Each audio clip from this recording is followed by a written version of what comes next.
Yes. Thank you. We'd like to welcome everyone who's attending the meeting. We're happy to have you, and we're going to get right through approving our minutes, and then we're going to have public input. So can we have a roll call, please?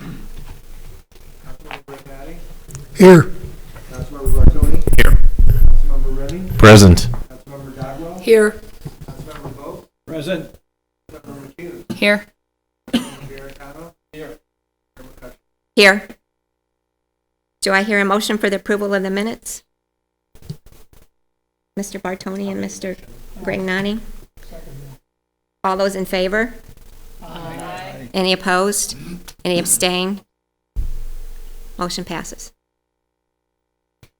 And do we have any public input cards? Does anyone in the audience like to speak? Okay. So we'll go ahead and move to our action items. For planning matters, we have 2 items for consideration. And the first one is our initial discussion with the human nature on town center public space. And we have 2 members of that company with us. We're going to turn it over to you all. Madam Chair, before we let Chris and Ryan kind of take on this particular topic, I just wanted to mention a couple of things. First, the department did provide to you the proposal that Human Nature submitted in response to the city's solicitation for such, and we thought that was a good point of information. It gives the biographies of both of the principals that are involved in this particular project, and also gives you some of the background again of what they've accomplished in the Cincinnati area as well as across the Midwest and the country. Additionally, they have been meeting with certain staff members and others since they arrived in town yesterday. And so I believe they want to kind of pick your brain tonight as well as that they've done with Kathy and I and others. And with that, I'll yield the podium to our guest. Thank you. First, we wanted to thank the city for selecting our team for this important assignment. A village green is the beating heart of your community, the living room, and it's a real honor to work on that with you. So thank you for that. I know our team is very excited about it. Thank you also for including us on the agenda tonight. What we'd like to do this evening is much the same as we've done with our other meetings, is just really have a casual dialogue with you about the village green. And we'll take notes on our laptops as we talk, if that's okay. So feel free to speak freely, and let's get into it. With such an important project, as you close your eyes and you imagine that it's built and the community is there enjoying it, what do you see? What are your highest sort of aspirational ideas when you dream about this project and the impact that it's going to have on the community?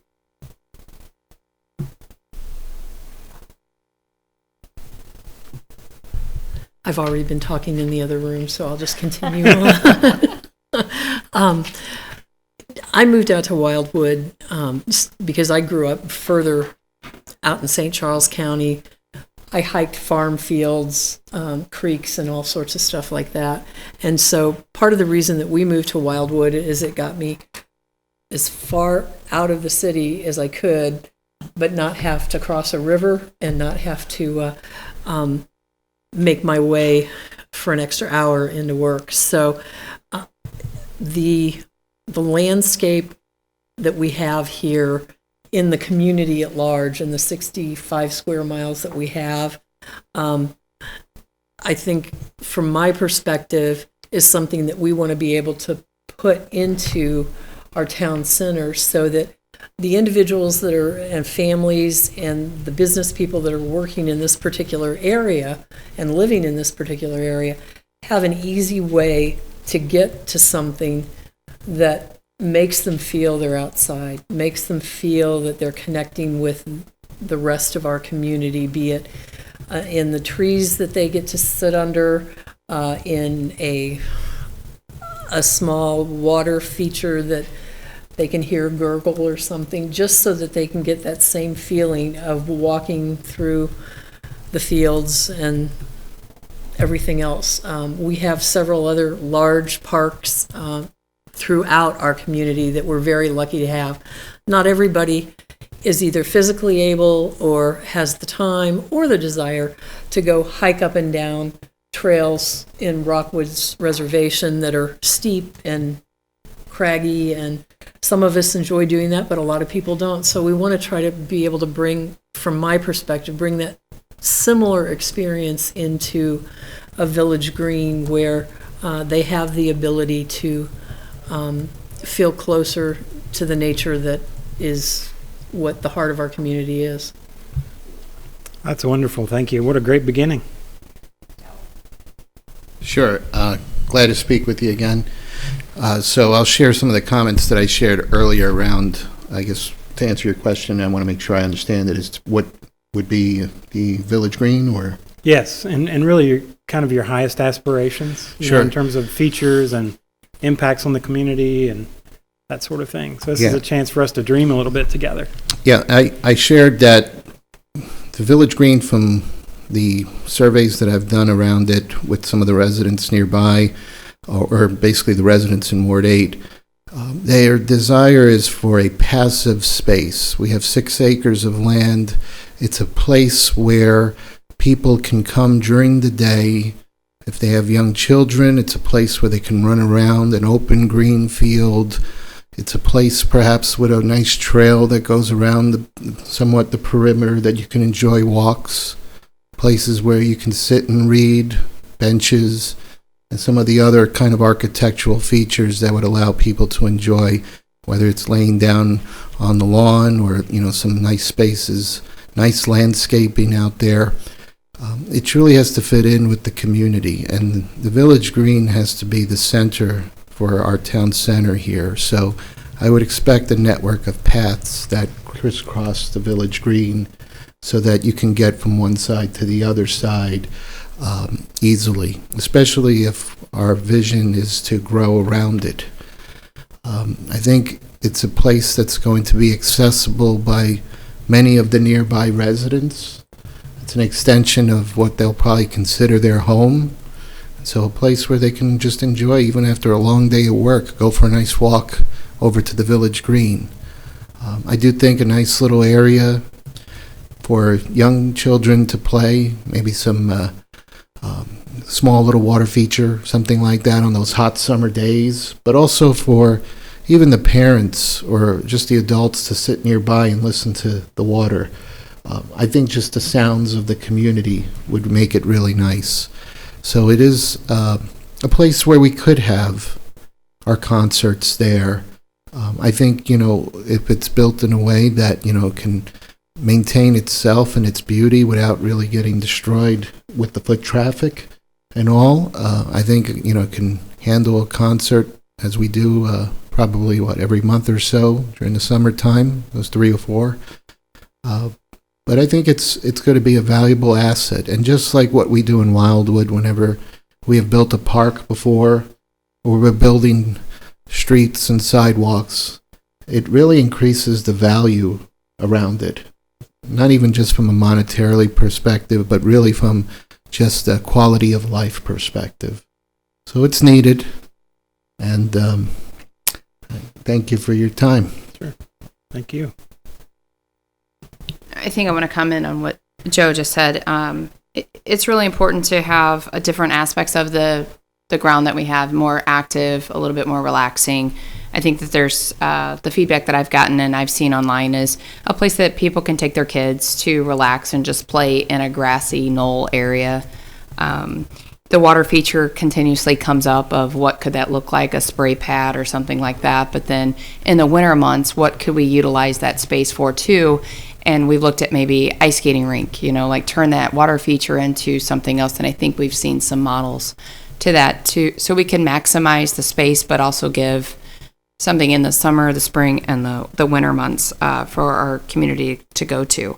I also like the music gatherings, you know, our music on Main Street, somewhere that we can all gather on a hill and use what nature has given us instead of bringing chairs and sitting on the lawn and picnicking. Because I think we've lost that today where you don't see that in the neighboring communities. I think that would be important. I'm just looking through my notes here. But it's also a place where, like Councilmember Garetano said, is that we can go and we don't read papers anymore, but I guess read our phone and have a nice cup of coffee. But there's also a commercial that kind of surrounds that or surrounds some of it, like a coffee shop that has like a patio that you can sit outside, or a donut shop or an ice cream shop or something that can still operate in a way that would bring people to that area and enjoy what they're buying there. So like, you know, the ice cream, the coffee, the things like that, small pastries. So depending on how the topography of the land is and how that looks, that's something that I would like to see. I like the paths that cross through, you know, something that just has that nature feel and what we can do, because we are Wildwood and we like the wild part of this neighborhood and the greenery. So that's what I envision. And I think some of the concepts we saw when we were looking at different bids, I think you guys had a really good one that seemed to fit real well in that space. So I'd like to see something on that model that we had looked at before. So thank you for coming out, and we really look forward to this opportunity. So do we. Thank you. Thank you, Chair. Yes, thank you. I sat in on the initial meetings that were involved in selecting various groups, including yourself, so I'm a little familiar with you. I know your group is from Cincinnati, Ohio. I know you've built some big projects that had a lot of activity on them. I believe that I'm pretty much in agreement with what Mr. Garetano and Ms. McCune have said about the passive nature of the green. I'm one of the old fuddy-duddy founders, as some people refer to me here in Wildwood. We had the concept of new urbanism when we designed and developed this city. That's a concept that's foreign here. New urbanism, as you know, it is old urbanism, really. It's just a revival of that particular concept. Rimming your green, which is just a green and not much else, with shops on a one level and perhaps homes or houses and apartments above those stores, is the concept that I've always envisioned, and a lot of the people who worked with me during the incorporation envisioned. And that's pretty much still, to some extent, on our books here as far as our town center plan is concerned. We've sort of landlocked ourselves a little bit in terms of boxing ourselves in. We didn't follow the plan precisely the way it was recommended by Mr. Dewani a number of years ago. He's sort of mad at us because of that, but you know, it is what it is, and so we couldn't control everything that's happened. But I think the time has come for us to control some things, and one of them is how this green is developed and how it's put together. And coming from the east, as you do, more from the east than we are, Ohio's a little more east, obviously, than us, but you're still on the edge of the Great Plains. I would assume that you have a little bit more of a understanding and concept of what I just said about what a green should be. I'm sure you've seen a lot of things up east which reflect that kind of a design. Right. That's the sort of thing I think that most of us are looking for. This is not a water park. This is not an amusement park. It's none of those things. It's a passive thing at best. So I leave it at that. Thank you very much. Right. Thank you.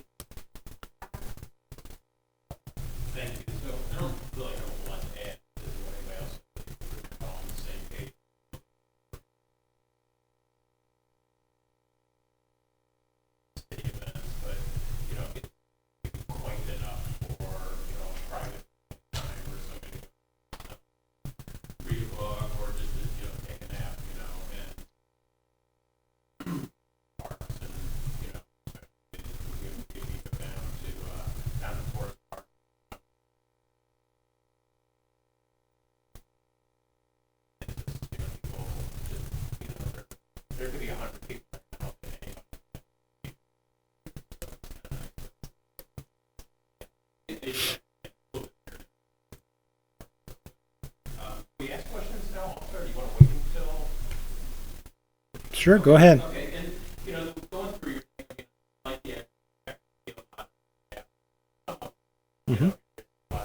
Hometown boy right here. okay. So when in Cincinnati, did you do the work down by the river? We did several of the riverfront parks, not the Smale Riverfront Park in the very center. So which ones? Again? Not the Smale Riverfront Park in the very center, but Okay. several of the other ones. Okay. Yeah. I was just happening. Yeah. You know, that turned out nice. There's a string of parks on the riverfront there. Yeah. So going through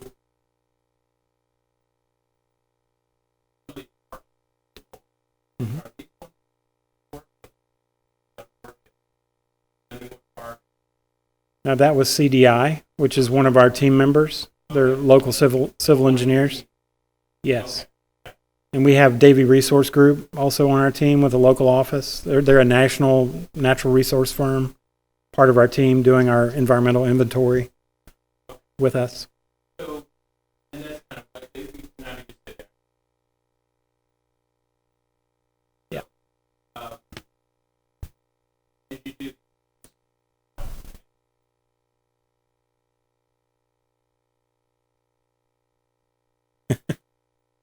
we can have our, but what are the things? Right.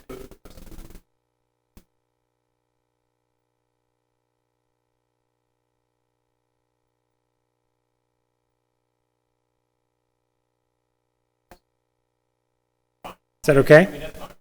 Sure, let's do that. Okay. Rate everything into. So first of all, Councilmember McCune, you had me at pastries and donuts, so I'll be at the Green every week. The way that I think about it is it's not a park. Right. That's where most people make, I think, the big mistake. This is not a park, and I don't think of it as a park. I think of, a place, in my mind, I'm from the East Coast, something like Boston Common, parts of Boston Common, not all parts of Boston Common, but parts of it, where you can do exactly like everyone's talking about, sit down and eat your Skyline chili. Does that come with the park? Thank you. Okay. I know. But I do agree with Crystal. I think it would be nice to have a corner that had even a little, not a splash pad. I'm not talking about a splash pad, but the fountains that come out that could be nicely done at a common would be perfect. But I just keep saying it's not a park, because that's where everyone we already have a lot of parks in the city. We don't need another park, we need a common. So, yeah, that's all I had to say. Great. Thank you. I have to agree with most of what I heard. I think it should be a very calm space. I'd like to see the perimeter full of trees. We're going to be very close to some residents that already exist here, so I think that we need to keep the noise to a minimum, and I think the addition of the trees is what Wildwood is all about. So I kind of enclosing the whole space, and then, of course, having trees and plants throughout it. I like the idea of a fountain. I like the idea of the walking paths. I'm not quite on the same page with everybody is using it for movie nights and concerts. We have a great community park, and that was one of the original pieces to the community park, was be able to go hold concerts there and movie nights. And so I think that's a good place to have those activities as a community park. I think this should be a totally passive space where people can walk through, like they said, sit down, read a book, maybe have some conversation, get Starbucks, go over and sit down. But I understand what everybody's saying about, music nights and everything. I just think that's the community park is a better location for that.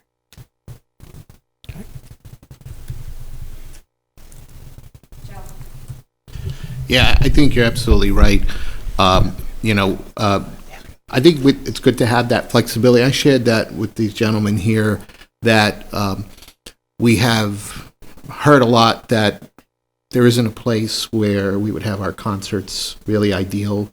And we've done the best, I think, really with what we've got, which is in the street, which pros and cons to it. The pavement can get hot in the summer.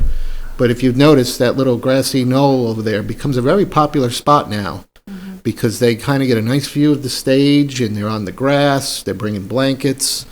So I don't want to dismiss the idea that on an occasion we can have something over there, because otherwise we'll probably hear that we have this space and we don't use it. And so we want to have that flexibility. And I'll be happy to even host some Ward 8 concerts. I'm just kidding. But to these gentlemen, I just want to put my request in So the Village Green has to have a statue of John Gragnani. And then we need a really good, solid concrete bench for when we get out of the meetings, so we can go vent over there. So Ken and I can go, talk till midnight and do all that fun stuff. Okay. Sailboat. Noted. He just wants to put the statue up so we can bring in some pigeons. Okay, so we'll move into questions now, since everybody's had a chance to. Yeah. It's okay. So, you've heard some of these ideas, and just as an example, you've heard water features. So, is that something that, and I'm not saying that you would say that's a bad idea, but what are the things that you hear that, everybody wants this, but once they have it, that's not a good idea? Is there something like, stay away from this? Well, what I'll say is I've been designing civic open spaces and open space systems for 30 years, plus or minus. And what I believe in is the process. And so we take you through a very methodical, time-tested process. And it's called awareness, exploration, and vision. And what that process allows us to do is to receive a lot of broad input, learn from that input, but also share our professional observations and perspectives.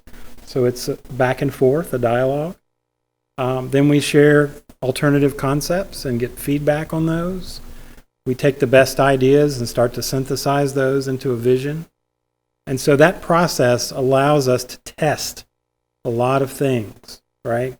And see what lives on, what has the most strength, what resonates with the community. Because at the end of the day, we want this to be something that's unique and special to Wildwood. It couldn't be anywhere else.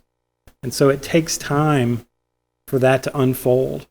So we really try to start this process, the awareness process, without any preconceived ideas. We don't start doing design until the second phase, until our cup is full of information. And so it takes a little discipline on our part not to start sketching too quickly. So that's what we're doing right now.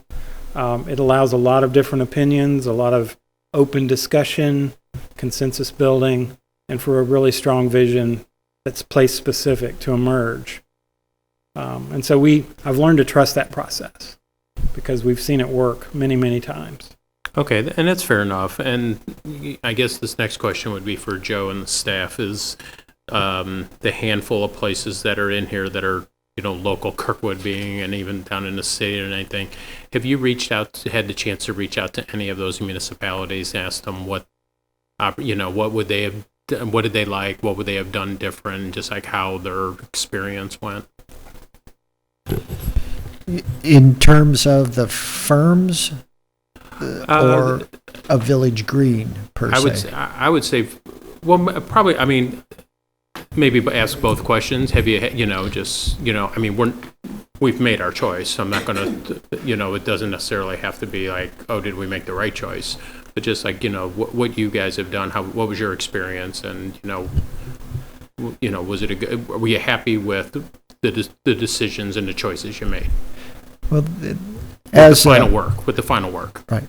As Chris mentioned, we too, as staff, went through a pretty methodical process to get to the point where we felt comfortable presenting the request for proposals and a list of those firms that responded that we felt comfortable with.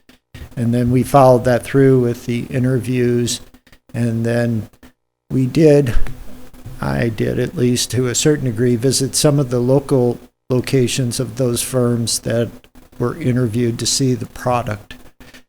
And for the most part, I feel that Human Nature brought a little just different perspective than the local firms.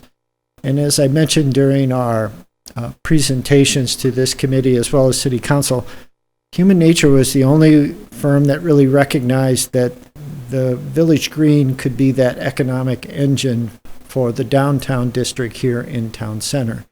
That it may be the impetus for new interest in downtown designated properties, and they've done that in Cincinnati.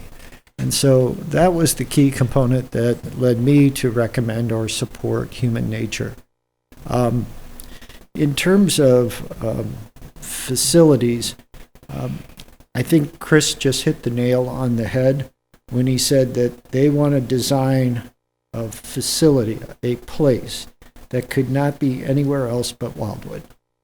So do I think Kirkwood and Webster Groves and other communities that sometimes we feel are our peers or slightly behind us but not ahead of us, they have great facilities. But I think we've always strove, and we've done it in Community Park, to have something that people look at and say, I've not seen that elsewhere. And I think human nature can accomplish that.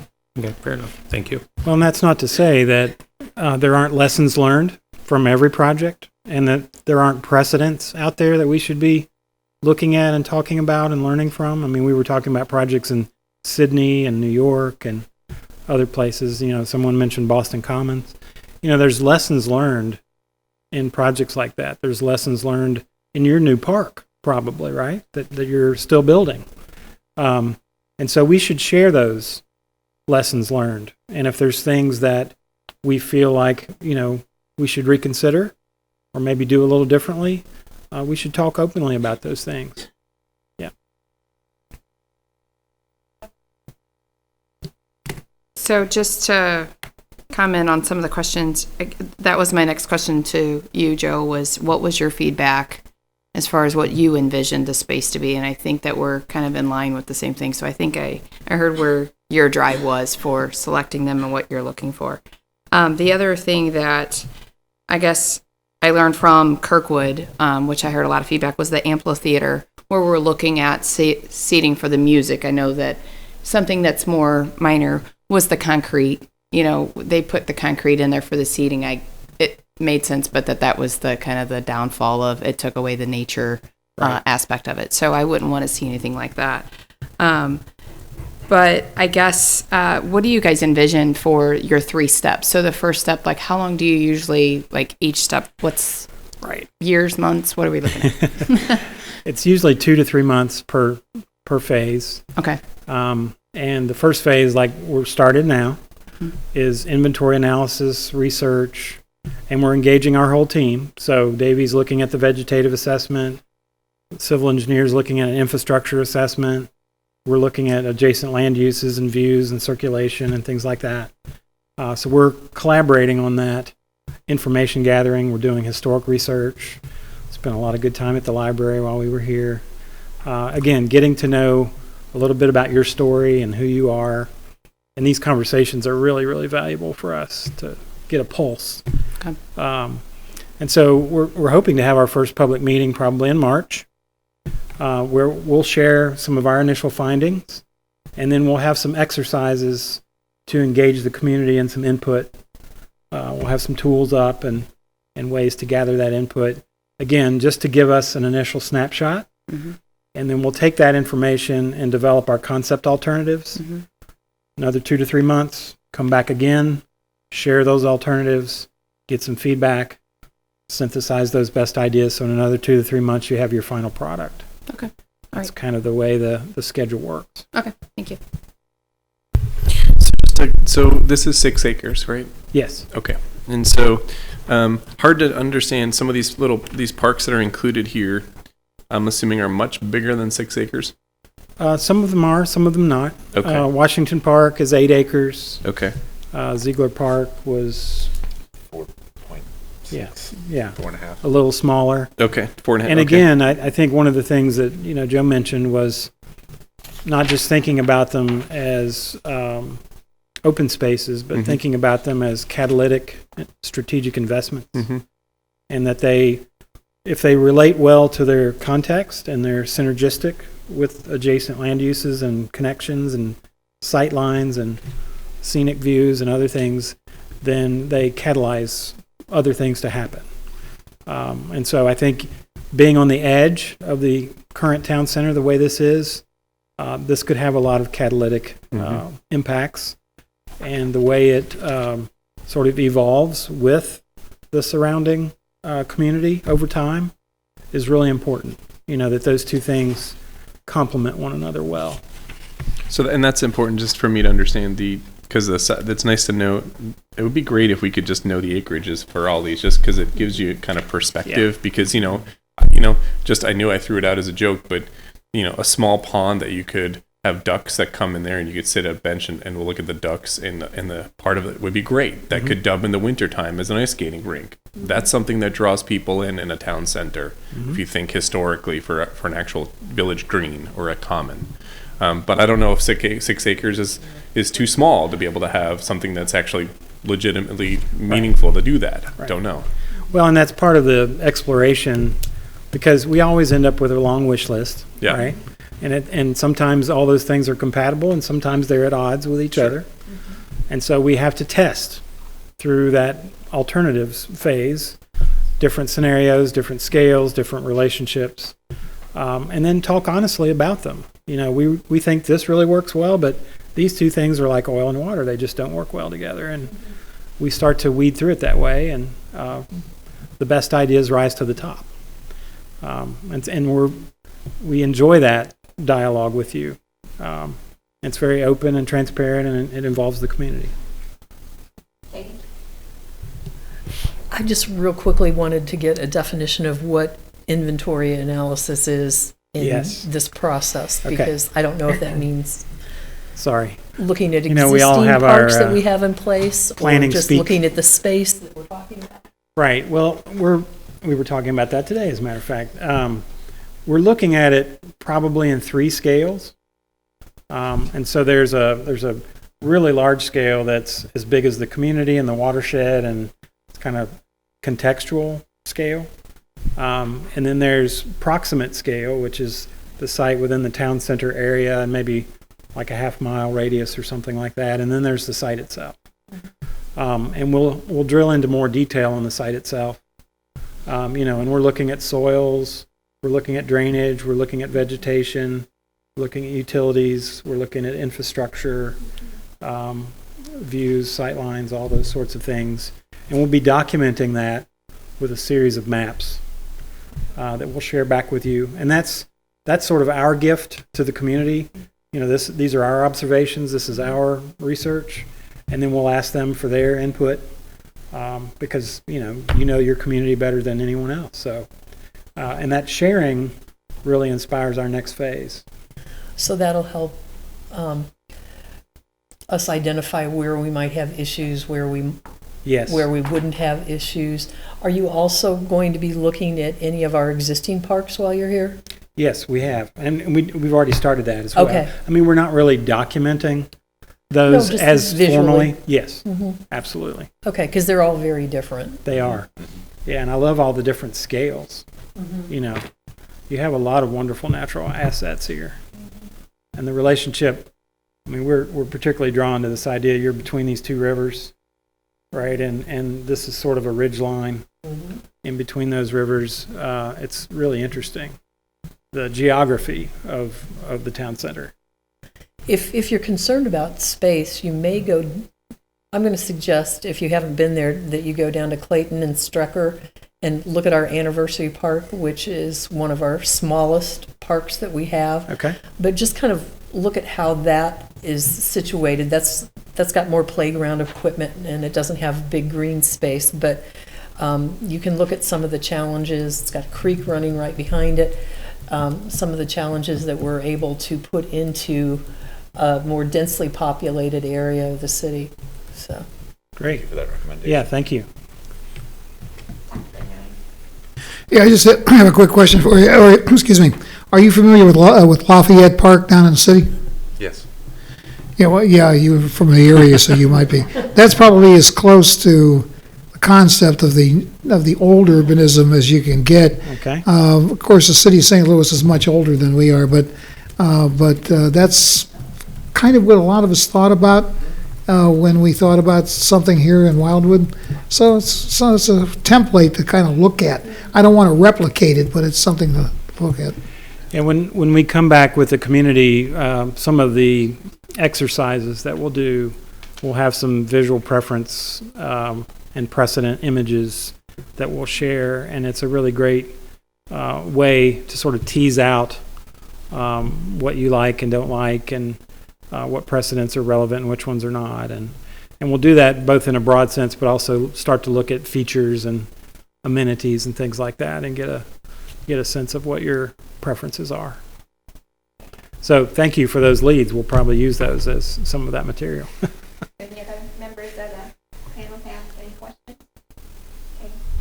I'm sorry, I just have a logistics question because I did serve on the community park committee, and I didn't know if that's the process that we're going to be going through to gather information from the community or not. We had representatives from each of our wards meet with the consultants as we were building that, and then we would have community outreach activities as well. So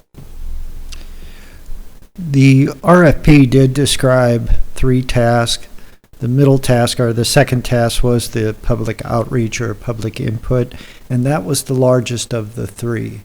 And so there'll be opportunities for, I believe, all of the city council members to participate, including the mayor. But more importantly, we're trying to garner from the residents what they think a village green should constitute. And we are going to use some of the same technology, keypad polling, the visual preference surveys, which we used in Community Park, and were very successful, I think, at the end. I guess, we've covered a lot of ground, and I really appreciate you taking the time to share that with us. Just lastly, are there any concerns that you have, that we should be aware of going into this? Any specific concerns? Obviously, you guys will do ADA compliant Sure. pieces, but we do have the older residents that are going to be in this area, just accessibility or something for them to access easy, Okay. just modified benches or things like that can maybe focus on them directly than just a basic bench. Yep. But I'd like to give that a little bit more attention than normal parks do. Okay. Sounds good. Katie? And I agree with you, Crystal, that, put benches under an existing tree or something so that they're shade Right. proven already before we get started with too much activity in the area.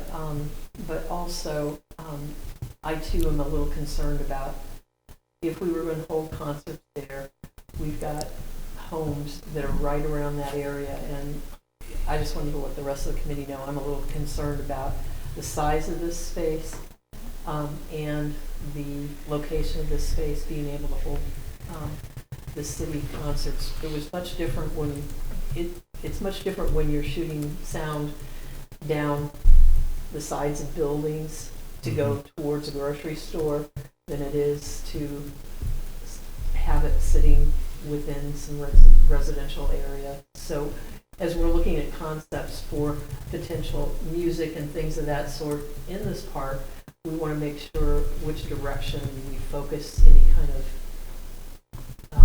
performance area if we do put one in, Right. so that we recognize the residents that are around it.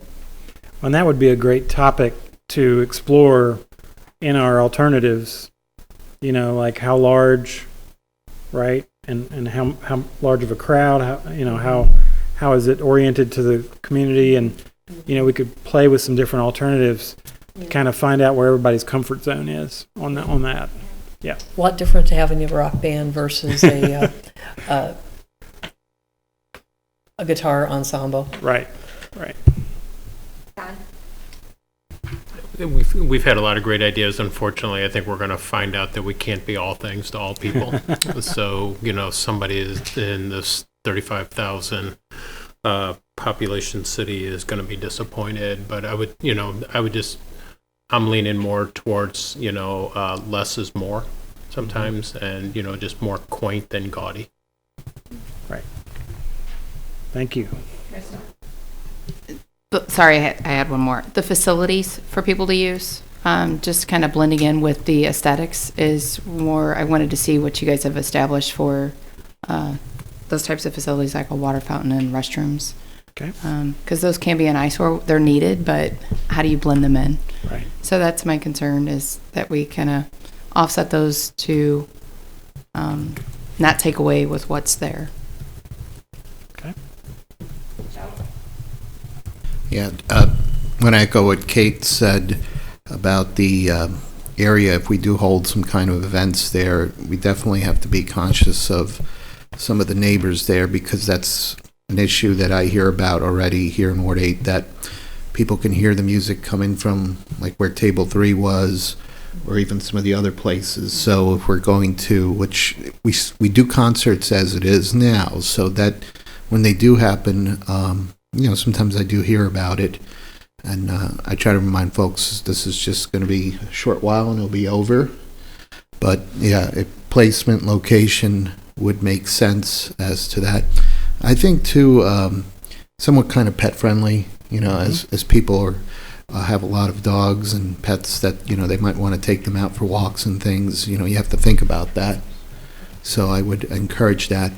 And then one other thing too that I would think about, and I shared this with you before, is that I know there's been talk, we have 2 major events here in Wildwood, actually 3, Celebrate Wildwood, the Art Festival, and then we've had the Barbecue Bash, which will be discussed, its future soon.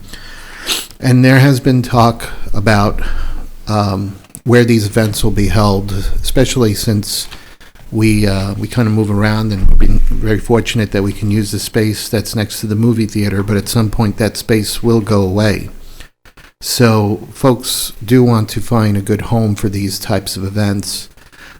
My questions and what I've asked you is definitely to look into, if that's feasible with this kind of site. I'm just concerned about the amount of foot traffic that these events come, and what kind of damage it would cause to the grassy areas, especially when you think about events like with vendors. There's food waste that sometimes is going on the ground, oil stuff, and we see that there. So, is it either able to tolerate it, or is it designed in a way that it can manage that if we were to use that? Because I think our residents would want us to try to leverage that land. Otherwise, we will have a space there, and we're not using it, and we're still having to hold events where we are right now, and that sometimes isn't ideal. Right. We'll do a little bit of a capacity analysis and test those sorts of things as we do our alternatives, and we'll share that with you. Yeah, That will help you. I just want to make sure, especially, we've had some good events out on that field. If the ground is soft and it's raining, if it Right. turns muddy, we will destroy the park with the kind of crowd that we have. So what options do we have for that? Right. And I just kind of like to echo basically everything everyone said, but my main concern is making sure that the residents who live around this area still able to use their property and enjoy their property and not be infringed on by additional noise from the community. And I'll say it again, I think that any big event should be in the community park. This should remain passive in a calm space for people to enjoy. So, have any other questions for us? No, I know you have a big agenda, so thank you for our moment, and look forward to more interaction in the future. Thank you. It was nice to meet you. Okay, thank you. Our next planning matter is land use code considerations. Joe? Thank you, Madam Chair. Madam Chair and members of the committee, as has been referenced at the end of 2019, the Planning and Zoning Commission, in its amendment of their bylaws, decided to create a work program for each upcoming fiscal year. As part of that, the intent was to ensure that items of importance did get completed, and those that would come along would not be lost in the shuffle as we went through each month and the 2 meetings per month. That led to a decision on the part of the Department of Planning to ensure that this committee, which oversees the planning component of the department as well, besides Parks and Recreation, understood what the major initiatives would be relative to our land use codes in 2020. Before doing that, the department did provide a review of 2019 and identified that 5 major efforts were undertaken in 2019 relating to land use regulations in the city of Wildwood. Many of those were vetted here in front of the Planning and Parks Committee, as well as the Planning and Zoning Commission, and then ultimately City Council. As you can see, we did an initial action on sign regulations, particularly relating to political types. We did the hotel guest parking registration, medical marijuana at the impetus of the state of Missouri, back to the sign regulations, which are still underway, and then again, based upon the state legislature, small cellular technology. As part of the work program that is planned by the Planning and Zoning Commission for 2020, they will be looking at outdoor lighting requirements, which this committee authorized the engagement of a consultant to assist in that regard. They will also be looking at the list of permitted activities in all of the R, C, and M districts. Many of those permitted and conditional activities that are listed in the residential, commercial, and industrial districts have not been reviewed since 1996. So a lot of them have names that probably aren't as recognizable 25 years later as they are today, and some probably need to be considered as really, is it a use that we want now as permitted or conditional, or is it a use we even want to identify any longer? And then finally, our subdivision and development regulations haven't had a major initiative in terms of review since 2006. It's not to say that the current code isn't working. I think it works very well. Subdivision's a little bit more of a recipe type process, but I think it's well within the capability of the Planning and Zoning Commission from a time frame to undertake that this year. The items the department wanted to request input from the committee tonight relate to the last 4 items. There are miscellaneous regulations that address the architectural requirements for outside town center area. They have not been updated since their adoption right around 2000-2001. It's not an area where we see a lot of applications or submittals. They're usually institutional uses such as schools, places of worship, etc.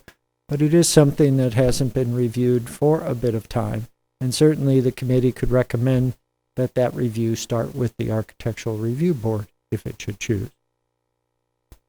The area regulations for group homes for developmentally disabled, that's changed radically over the course of time under federal and state legislation, and the department does feel that we could update our language and address it in a more proactive way if we should choose. And then finally, there is still ongoing discussions about the aquaculture operation on Wild Horse Creek Road, but also other agricultural activities.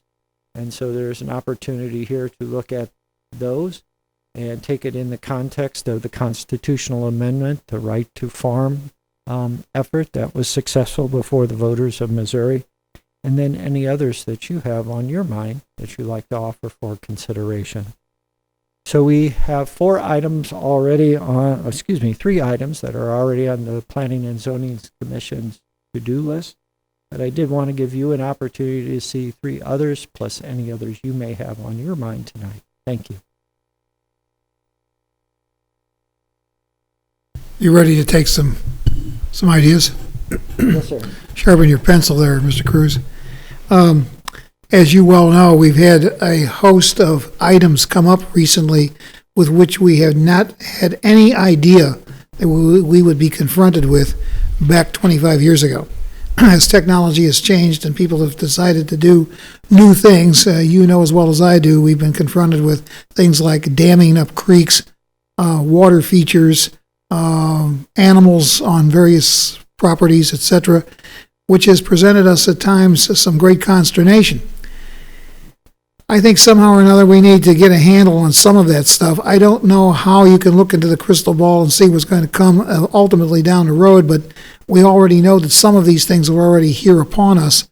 I think we need to work with those concepts and figure out how we're going to control them for the future. So that would be something under other that I would suggest that you put down for consideration.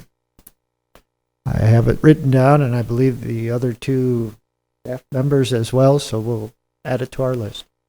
Thank you.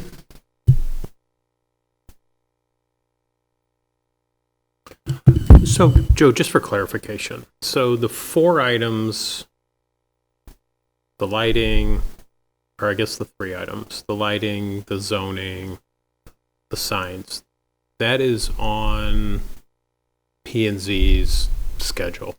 That kind of like, that's on their radar right now, Yes, sir. 2020. And then these other 3 items plus other, that is or is not on their radar, or you're asking us to put it on their radar, or? It is not on their work program, and the department is requesting the opinion of the committee. Is it something that should be added to their work program?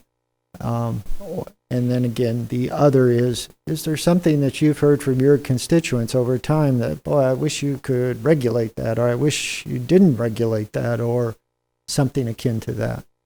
Yeah, I mean, are you looking for a motion tonight also then, or?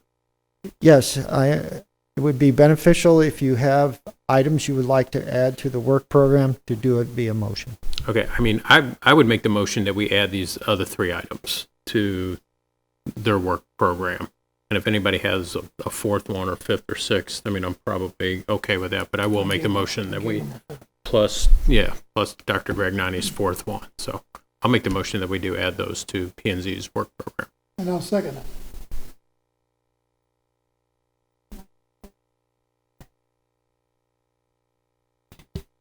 I just wanted to ask a question, and maybe it's within this thing, like when Dr. Gragnani brought up new things, and I think that this is a big thing, is the food trucks. I think that our community ran into a roadblock about permitting, and you can only allow so many, and just kind of that regulation. It seems like a hot new thing.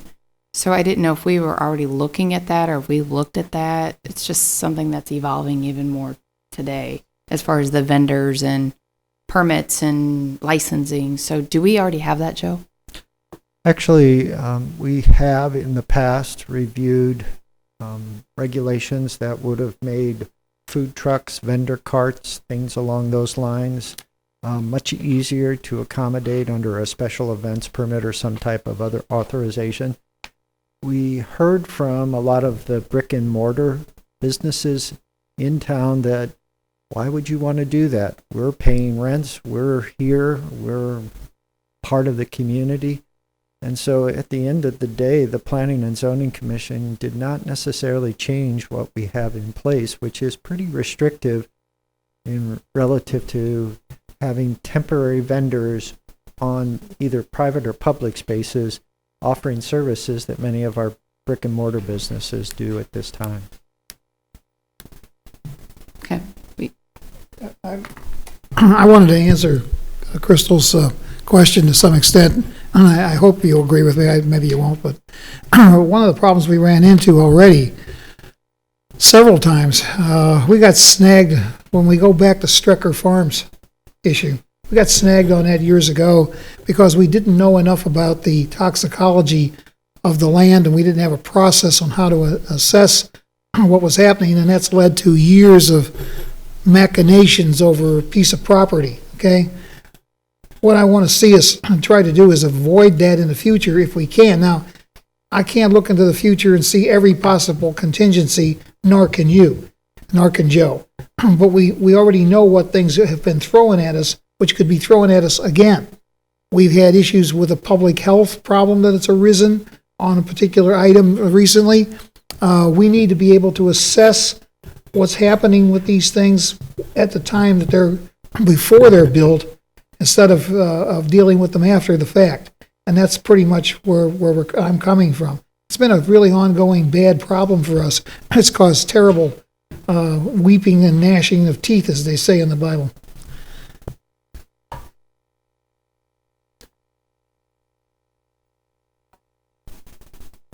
Joe, I'd like to ask your opinion. Looking back the last 2 years, we've seen a lot of requests for solar panels. And I think since 2017 up to now, there's been about 6 that have come through. So I'm just wondering if this is an area that needs to be looked at as well from the department's opinion. And, if we'll continue to see more requests, do you have to continue to go through this process of issuing conditional permits or for certain situations and so forth? What's your opinion on that? Planning and Zoning Commission is going to take another look at the current regulations. It came after the conclusion of our discussion on the work program, and so it is something that is going to be done. There is a 4th item. As I say, the timing didn't work out, and we canceled our meeting in December, so I wasn't able to make a long story short. We are. I do want to note, though, that the process for the applicant is certainly arduous at times, particularly if a conditional use permit is required and they have to apply to be heard for the consideration. But we also hear from the neighbors often thanking us, the city, for advising them of the request because they knew nothing of it. And those that are ground-mounted types, many of them appreciate it very much because they do have a whole different impact, so to speak, than when roof-mounted. So there is another side of the discussion that oftentimes you all don't hear because you basically, the public hearing, the applicants there, a lot of the people just are in attendance but don't say anything, but they follow up thereafter.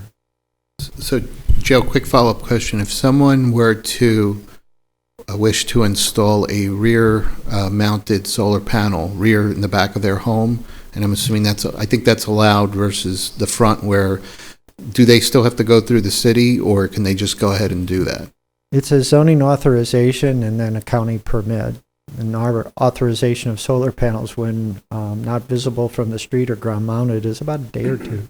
Oh, so it's not the process that we have seen. It's only, got it. It's very much just like if you were doing an outbuilding, a deck, anything along those lines. Okay, thank you. Any more discussion before we call for the vote? Katie? I would just ask that you move the regulations for agriculture and aquacultural operations up to the top of the list so we can nip an annoying problem in the bud that we've been dealing with for years. I think we need to put more focus on that sooner rather than later. Yes, ma'am. Be glad to. You know what I'm talking about. Gary, will you restate the motion, please?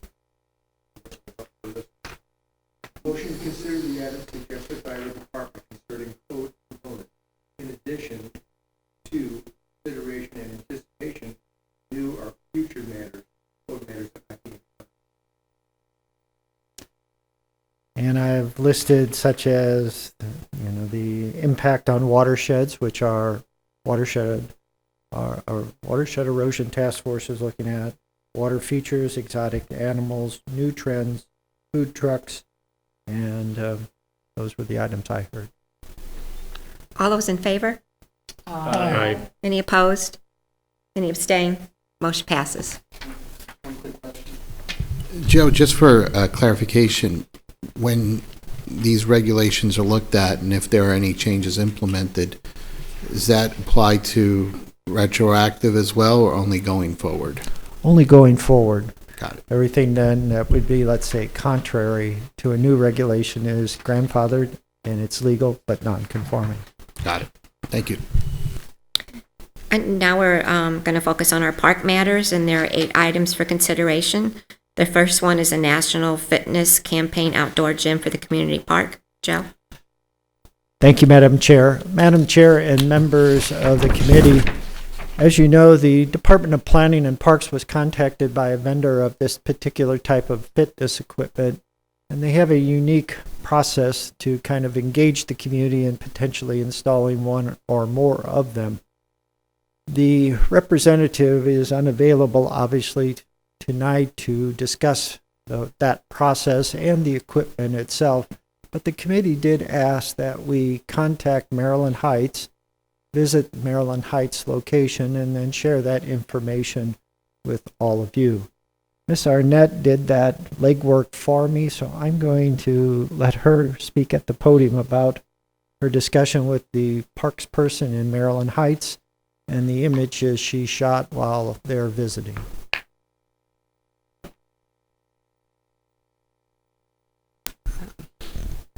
When I went to Maryland Heights, I was actually kind of surprised. You could drive right by the park that this fitness court is in and not even see it. It is on a relatively busy intersection. It is surrounded by residential. I believe the park that it's in is only about 1/3 of an acre. It was leftover space from a development. And when I spoke with the director of parks in Maryland Heights, Tracy Anderson was her name, she could not rave anymore about this addition. The space was, the land was just blank. There's one bench, literally the sidewalk ends before it just dumps you out onto this busy road. And there's like just 2 parking spots where they just widened the road a little bit to, you can see it on the, this picture here. That's literally the parking. They just paved the space between the road and the sidewalk, and the sidewalk is maybe 3 foot wide. But it's mostly pedestrians that come and visit it. She said it is so popular that they are actually looking at installing a second fitness court on the other side of 270.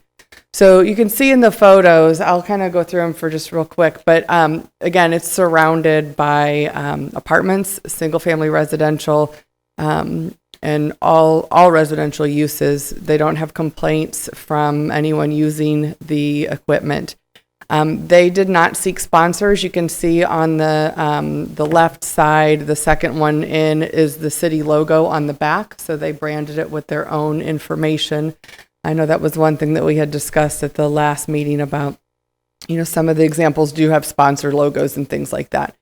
It's a 7-minute workout that you use an app, and it gives you music and it gets you all the exercises. It's been so popular, a couple things they've already had to replace, and the equipment has not been in very long. She also could not rave anymore about the company, and I believe she said they were, quote, awesome, I believe is what she said. A little bit different in Maryland Heights. They have Public Works Department that did some of the work, so their costs were a little less than ours would be. We would have to contract that work. It took them about 2 weeks, I think, to install, but they worked very closely with the company and the installer as well. So I'd be happy to answer any questions. I'll scroll through. I mean, they're in your book. We have a lot of, as you can see, everything around. Yeah, I got a few questions for you, Kathy. First of all, I saw somewhere in here there's a number of $80,000. Was that Maryland Heights cost with their people doing the work? Yes. So our cost would be a little higher than that. Yes, we projected that our cost would be $155,000, and then with a concrete base installation. But that their grant funding covers $30,000 of that. Okay, so good. 125. Got another list of questions for you. Where would this be budgeted? It would be partially, I believe, out of contractual services, and I think also it's not in the budget at the moment. It would probably be a mid-year adjustment. But okay. I think the other thing that we discussed, when we first brought this to committee was when it was during a grant funding cycle. So I think part of the question is if this is something that we're interested in and would want to look at in the future, we could be better prepared when that grant cycle comes along to apply. And if funding is received during a grant funding cycle, then we just know that then we'll have to do a budget amendment for it. Okay, the next question is, where would you put this? Well, we've looked at the best place that we have looked at in Community Park is on the back side of Bottom Creek, at the southern edge of the Great Meadow. But there's a little knoll that kind of tucks in that we think could be pretty great there. And across the street, the main road and the sidewalk, there's an area at the base of the hill that comes out the back of Lafayette Trails, that there would be space there to tuck it kind of there right off the pedestrian path as well. Would Cone Park be a possibility for this? Cone Park? Well, certainly Cone Park has 3 acres of area, but the benefit of using maybe an existing park is we don't have to build parking as well. Thanks.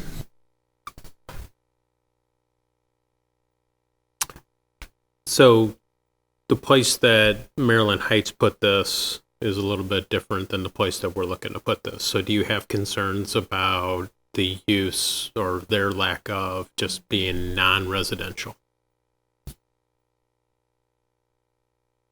I'm sorry, can you reword that? Or if you want to answer it, I'm a Certainly. little confused. Obviously, I think part of the popularity of the facility in Maryland Heights is the density of the area around it, meaning that it's a multiple family area plus single family detached homes. When I talked to the company representative, she spoke to that they like to site them in scenic locations and typically parks. That's where their preference is, and that goes into their grade, so to speak, for grant funding or not. And so my immediate thought turned to community park. I mean, at times, on nice days and even not so nice days, we have a parking shortage there. And certainly that means there's a lot of people coming to community park. The opening of the perimeter trail, I'm expecting come spring when people discover it, when they're back outdoors, is going to even add more. But ultimately, it's the committee's direction in terms of if they want this facility, and equally important, where you would like it. Yeah, and I'm okay with actually the community park and just continuing to use that more. You mentioned the app, and on one of the pictures here, it has like the picture is like get the app, and so this wording and all this, is that part of that? All comes with the equipment and everything. Yes. It is. Yes. So the only thing that Maryland Heights added was the Maryland Heights Parks and Recreation logo and their city logo. They just added that. And I think that's standard as well. All of the examples in the brochures that they had all included some level of branding on the back, and some were a bunch of logos that you could tell they had partnered with local organizations and businesses for sponsorships, and others were just like Maryland Heights, where it's a single logo. So I believe that's included as well. Thanks, Kathy. You're welcome. I like the concept. I like the idea behind it. I just have 2 concerns. One, it looks a little gaudy. It's kind of loud. We don't have to pick Maryland Heights blue. Yeah, That's the but good news. It's out there. You know what I mean? It from what I'm seeing, it's just a little loud. It doesn't seem to fit into the nature of what we have. So the placement would be important to me, so it's not an eyesore. And the other thing was, I think, would we own the equipment after we purchase it? Like, what kind of warranties or what is the upkeep on this, I guess, is the long-term, the app. Do we have to buy this app from them and then we maintain it, or does the company, is it under license? Do we have a yearly license? So I just want to make sure that we understand the full cost of this. And then, I know I'm loading up on you, but we have a lot of gyms here in Wildwood already, like 9 Rounds and the yoga and Lifetime and Golds. And so I'm just concerned that we have a lot of membership people that already go to gyms for fitness. Is this for the price tag, what we're going to offer here versus what they're getting for a short time period for only outside for that cost? Is it really worth it, or can we use that for something else? So that's my concerns. But I would like to see a survey from the community to see if this is something that would be a high interest or not before we spent that kind of money. Well, I know when we were taking public input for the Ward 5 Park, we had a lot of people ask for outdoor exercise areas. I did have a question too about the upkeep of the equipment. And I would definitely like to get public input on an idea like this before we would move forward. And I also like the idea of partnering. So maybe it wouldn't cost the city much, if maybe nothing, if we get a grant. So I really like the idea of maybe partnering with businesses. I'll try to answer some of your questions. If I miss them, let me know. The app is free. There is no charge. It's their app. It's not, we have no ownership of the app. It's just something that's, they provide as part of the court. Participants can download the app for free. They maintain it. They do the updates. They do the programming and the recordings, and so we don't have to deal with any of that. The color selections are pretty wide and varied. I'll defer to the director on the warranty and upkeep. Maryland Heights, I did note that they had very minimal. There were a couple pieces. There's a couple jump boxes, I think, that the rubber had worn out on those. She was not concerned. She felt it was for the volume of use that it got, that it held up very, very well. She said. We have, we've done surveys, and I'm all for public input. That's what we do every day of the week here. We have done surveys in the past, and people have asked about this type of equipment. It's kind of the modern version of what you used to see along a path. And I think the nice part is it is a quick workout and it is free. So people who don't want to pay 9-round Wildwood yoga, the Y, anything else, this is what they do. The interesting thing, Joe and I think we're a little bit surprised by some of this. We had a public input session last Thursday evening for Bluffview Park, for the mountain biking improvements that are proposed to go in there. And I remember at least 4 people, so if you want to take the whole population and the 150 people that showed up, there was a fair percentage of them that moved to Wildwood for trails and fitness. They selected the biggest investment of their life because we're doing things right and we are providing unique things. We are getting people outside and they are loving it.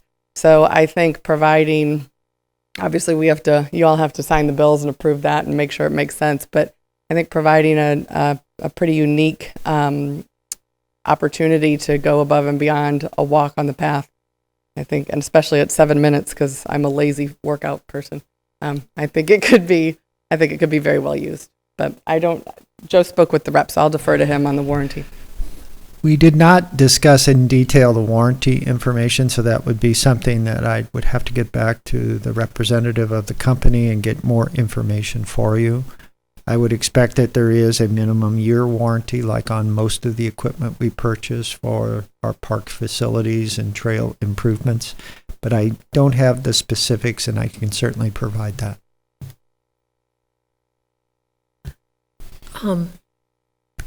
Real quickly, the representative herself, you said this is a 7-minute workout that you just go through. Does she have any statistics on the benefits of it or not, or? And while Kathy Goes through stuff, yeah. goes through the slides to get to the appropriate one, I believe the 7-minute time frame is associated with the use of the app. Uh-huh. So if you choose just to follow the instructions and do it at your own pace, I think you can do it probably not much faster, but certainly slower. Mm-hmm. Okay. That's okay. I don't know if we have health. Are you looking for health statistics or? Some health specifics on it, reason why. Yeah, we could request some of that, and I can look closer at this. It's been a couple months since I've read specifically the whole campaign summary. But. And then I've got another question for you. Is this something that has to be purchased this year, or can we seek grants, plan for it for next year, and apply those grants and any additional partnerships with anybody here in town, et cetera? Yeah, absolutely. I don't think the department is not locked in on a year at all. I think we're just kind of seeking direction and interest level. From my perspective, do we have a motion on the table? We do not have a motion on the table. I'm going to put the motion on the table that the department move forward with providing detailed information for the community in whatever fashion you feel is best for garnering that information, and then come back to the next meeting with community input so that we can know how important this is to the community. And I'd like to add that we bring the representative in to do a presentation to the committee, if that's okay with the motion maker. That's fine. If acceptable to the maker of the motion, It's acceptable. could we have the representative hopefully at the February meeting and then have the public input in March? That'd be fine. It That'd be probably fine. will Yeah. take us a bit of time to Yeah. get the survey questions established, use mhm. our website or Survey Monkey or whatever we may Yeah. choose, and then also get publicity out on our social media, the e-newsletter, et cetera. So if we could have maybe an extra month of time to complete all that, that'd That be would great. be fine. I just think it's important that we get the word out and get some buy-in before we spend residents' dollars. Do I hear a second?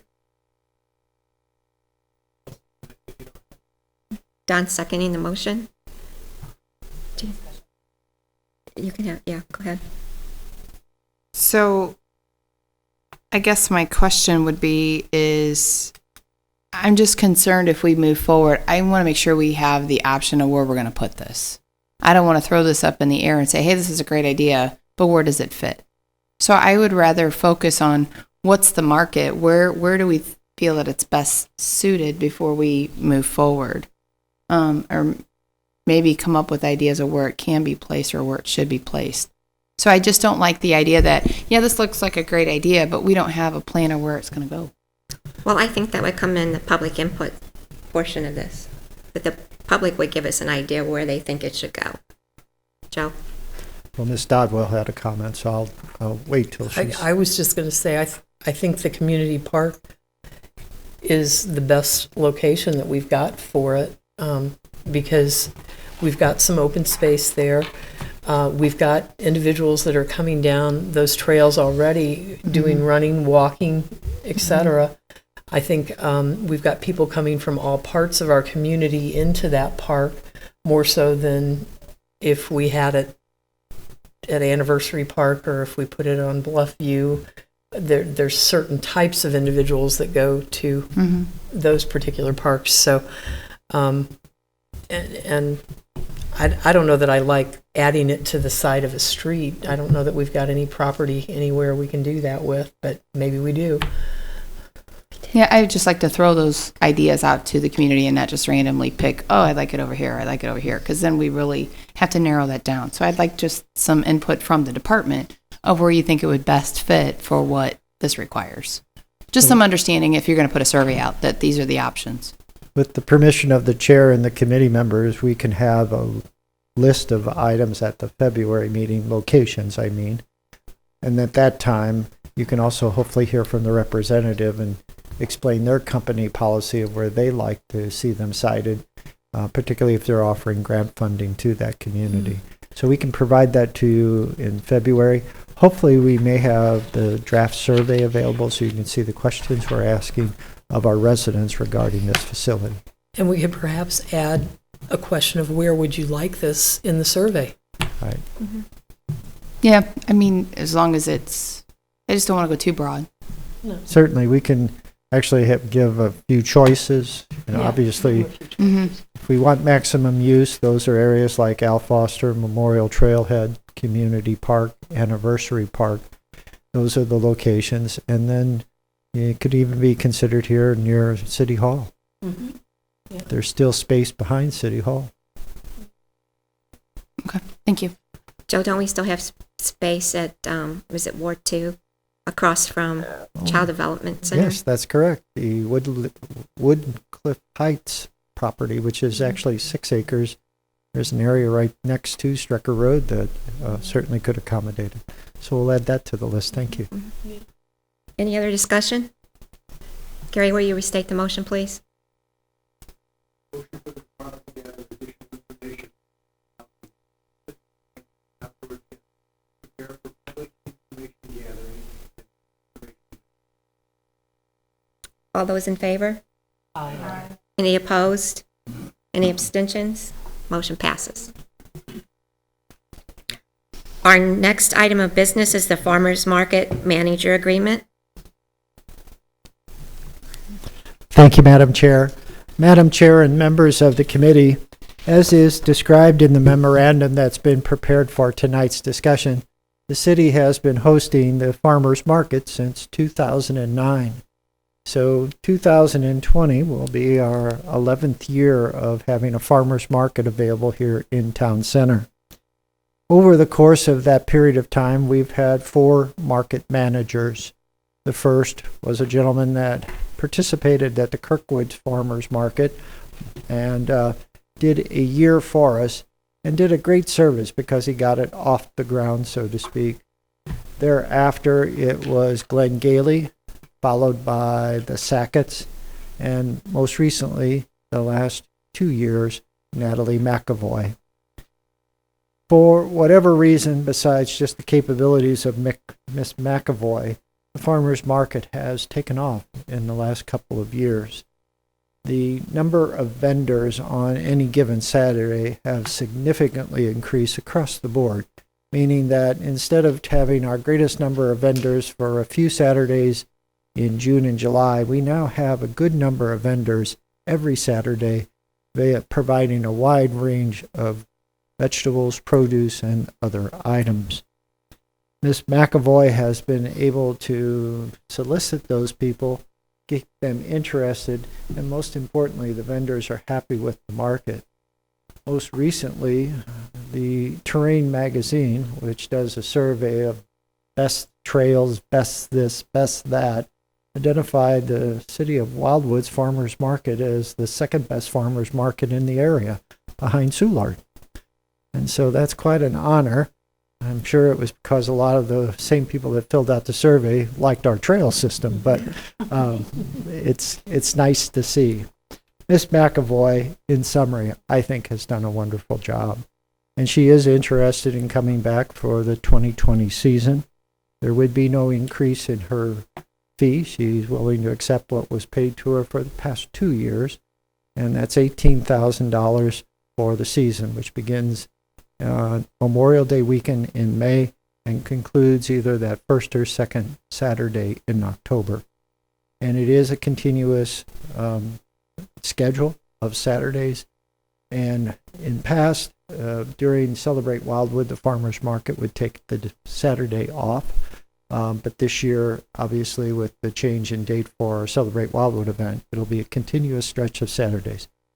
The other item is there is $1,000 that she is given by the city to complete memberships in the appropriate organizations like AgriGrow Missouri, and also to attend any workshops, seminars, and things along those lines that are offered by the state of Missouri, the extension from the University of Missouri, etc. So in this particular contract, costs remain the same, and almost all the components remain the same as well, except the start and end dates. And so the department is respectfully recommending to the committee an endorsement of Ms. McAvoy as our farmers market manager for 2020. Don? So, Joe, if I remember right, when Natalie kind of came on, and we had like not necessarily a bid process, but we requested people that wanted to do it. And one of the reasons we went with her was because she had experience in, like, I don't remember if it was like conventions or some sort of business where putting events like this together and drawing people to it, both as vendors and as customers, was kind of her forte. Exactly. Okay, so, and she, and if you haven't met her, she's got a lot of energy. And I think that has also been part of the success. So, I mean, I've just rave reviews about everything for the last couple of years. So that being said, I'll be happy to make a motion to accept the department's recommendation. I'll second. Okay. Still a discussion on the floor, Mr. Garantano? Yeah, I was going to echo what Councilmember Bartoni said. Ms. McAvoy's done a fantastic job. I got to know the Sacketts well, but and they did good while they were here, but I've really been impressed with the last year with Miss McAvoy. The vendors provide great feedback. There's definitely a lot of great energy there, so I fully endorse her. Joe, I have a question on the collection of the vendor fees. Can you talk about that a little bit? Yes, since the inception of the market, the concept has always been that the market manager, with oversight by the city, sets the weekly vendor fee. That fee is collected by the market manager and retained. So depending on the number of vendors, it can be in the hundreds of dollars for any given Saturday. And then obviously the salary the city pays is in combination or in conjunction. It seems to be that if they're eager and work hard and have many vendors, it's profitable to them. In those years where we would lose vendors near the end of the season, obviously it's not very profitable. We expect the market manager to use that for entertainment, advertising, and any of those kinds of items that are necessary to make a successful market. Thank you. Any other comments? I do want to make one mention, and I think it's important to do. Travis Newberry, who is in the Department of Planning, and to a certain degree, Miss Arnett, have helped Miss McAvoy with the social media. And we get a lot of positive feedback from the social media posts that Mr. Newberry does on Fridays and Saturdays. He often goes to the market, talks to the vendors, takes pictures, photographs of them, posts it, and it seems to generate a lot of interest and positive feedback. So Miss McAvoy cannot say enough good things about Mr. Newberry, Miss Arnett, and our social media efforts for her. Gary, will you state the motion, please? Motion to retain Natalie McAvoy as the market manager for the Wildwood Farmers Market in 2020. All those in favor? Aye. Any opposed? Any abstain? Motion passes. Our next item of business is proposed landscaping for John L. LeCave Memorial Trailhead. Thank you again, Madam Chair.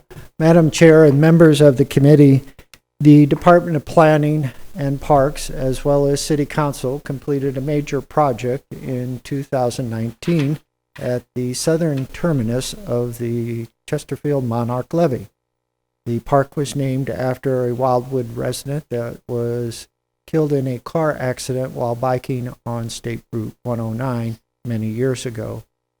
The landscape plan was part of the original set of documents that were presented to the committee, to City Council, and ultimately approved. The timing of the completion of the trailhead negated the ability to do the landscape plan earlier. And that was in part due to the fact that we opened it in June and it was the summer months and the area is not irrigated. And then secondly, in the fall, we turned our attention to several other projects that were more pressing. The funding for this particular landscape plan is available as part of the original bid amount and what was set aside by City Council in 2019 in the Capital Improvements Program. This does not need additional funding from other sources. It was part of the original process. It was not spent on the improvements and is available at this time. And so as we enter into the spring months, we are hoping to complete the landscaping, which would be the second to final step at the John L. LeCave Memorial Trailhead. The other is signage, which has also been funded as part of the original budget item. And we are working with a sign company and the LeCave family on finding a solution to a sign for the park and in memory of their father. The department received 3 bids.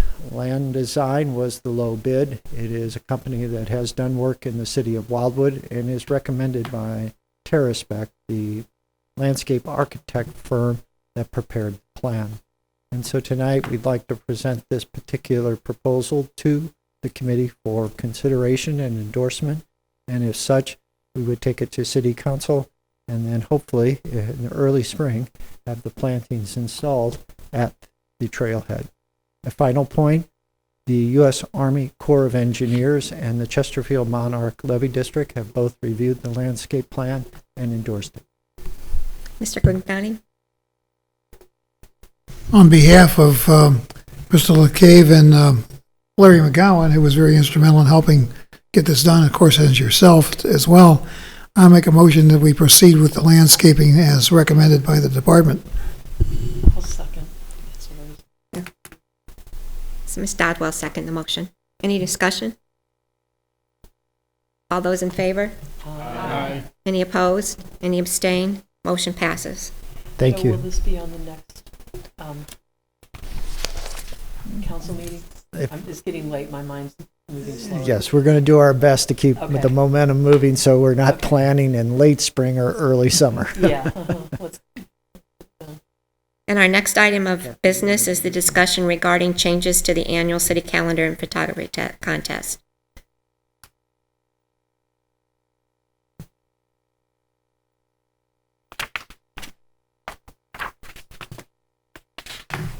Thank you. Madam Chair, members of the committee, many things were amended in this year's budget, as we know, and things were eliminated or cut back, and one of those is the annual city calendar. So the calendar that was sent out for 2020 is the last in a long stretch of calendars. The department, while we loved this project, we are excited about the opportunity for some different things this year. People are getting away from paper calendars, and we do believe that there are lots of other ways and things that we can provide. It also doesn't back us into a corner on planning things to get it in paper in early fall. So there are some silver linings to this change. We provided some just interesting information and data on the contest itself. You can see we started it in 2004. The numbers of entries each year have varied, but interestingly enough, our last year and the first year had almost the same number of submittals. But basically what it boils down to is over the years, the department has received the city has received over 2,200 incredible photographs of our community that we use all the time on social media, our website, and in other publications and things that we put out. So some of the interesting things that we kind of pulled up to note, smartphones didn't exist in 2004 for the most part. Facebook didn't exist. Twitter didn't exist. All of those ways that we can communicate and yeah, we could all get rid of our phone and be perfectly happy. So we are really able now to reach our residents much quicker, and unfortunately it works in reverse. Everybody can reach us much quicker as well too. Yeah. So, but we're gonna move on, and we're gonna move with the time. So there are 7 items listed that we really like the contest, and we want to keep the photo contest element. And so we've just tried to brainstorm and provide you with a list of some ways that we feel that we can use those photos and keep it going. People get excited about it. It's fun in winter when it's snowing and we blast on social media, like get out there and take your pictures and then we see them when the contest comes around. So it's been fun, and it's a fun thing. A lot of people in the community, and cameras are getting better, and people are getting better at taking pictures. So I think that the city really benefits from this. So we've talked about, and the mayor had 2 suggestions, and one would be to invite the winners to a city council meeting, and then also display some of the winning photographs around City Hall and on the city's website and Facebook page. We've started this year, and we would continue that. Winning photographs we would highlight as the city's Facebook cover page and our Twitter header photo for each month throughout the year. We do rotate those each month, so this year they'll coincide with this year's calendar, so you'll see those as we work through. We can feature them on the city's website. We could also create a grouping to be a downloadable computer desktop. Mr. Newberry, our social media genius, also said, why don't we make screens for iPhones and Android phones, and where people can have their background image or their lock screen image be some winning photographs. We also thought there are still people that love paper. There are still people that want a photo printed. So what if we did sets of note cards? Those have been Dr. Grignani, it's him. He wants printed in his hand. We could offer some note cards of winning photographs that people could purchase a set of note cards and use and write a handwritten note. And I love it even more than email. So I want one if you get those. Thank you. Okay. So I pin them up on my wall, and I can tell you that of the 100 emails I got yesterday, I still only have like 3 note cards over 20 years on my wall. So yeah, we love those. So the department has provided those 6 ideas. If there's any others, if you like those or don't like those, we'd love to have your feedback and any other suggestions you may have on how to use and go forward with the calendar or the photo contest. For someone who went to school and wrote on stones with a stylus, let me just say this, okay? My opinion was never really asked reference to budgeting, reference to the city calendar. If I'd had my druthers, this is what I would have told you to do, and I'm going to tell you that now. Forget all this monkey business here. I mean, if you want to put it on a website and all that stuff, that's fine. That doesn't cost much except some time. Why don't you print the silly calendar, and instead of spending all the money to mail it, have it available for people to pick it up at City Hall? Then you don't have to pay for the mailing. The printing is the smallest part of the cost in comparison to the mailing. The mailing has got to be astronomical. So my suggestion is you can revive this and still have a contest and still have a calendar and still give it out to the people. You just won't spend a bunch of money sending it to them. How about that? Is that rhetorical, or would the printing costs are actually more than the postage? I think, but not by much. It's near a 50-50. I think we got a reduced price this year on printing, but it was over $9,000. I think the postage was close to the same. But you're right. It would save thousands of dollars if we don't mail out the calendar. Well, then why can't we do that? Madam Chair, with your permission, Dr. Grignani, before the end of your term in April, I would suggest you ask the mayor to put that under the miscellaneous items on a council agenda. I would be more than pleased to do that. We could use the $444 for signs that we had to replace that somebody stole.